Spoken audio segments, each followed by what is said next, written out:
Today we're going to start with the slip knot. To tie the slip knot, you're going to start midline somewhere along the rope. So they can be tied anywhere along the rope. But what we're going to do is we're going to start off with the rope. We're going to add a loop to the rope. Important to remember that there's a difference between a loop and a bight.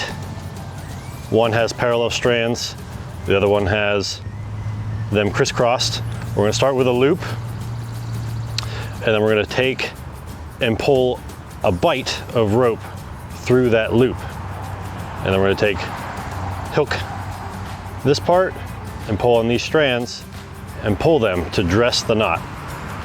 And from there, we have a slip knot. Now, why is it called a slip knot? Because if you don't have anything in here and it's not captured,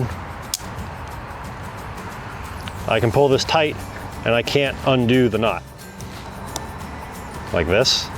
But as soon as I unclip it, let's say I'm up in the tree, I just received my climbing gear or whatever I needed from the ground, I can simply tug on both ends and the slip knot slips out and disappears, and I can go about my work.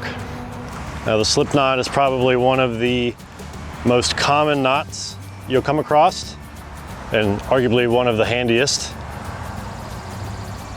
The slip knot is most commonly used for sending equipment, whether it's an extra carabiner, a chainsaw, what have you, up to your climber aloft, to whoever's in the aerial platform, whatever it might be. But the slip knot is probably one of the easiest knots you'll learn.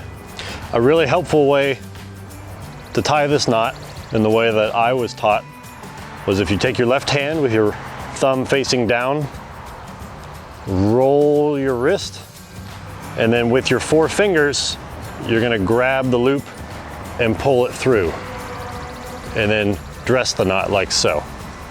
In real time, it's very quick and easy knot to use.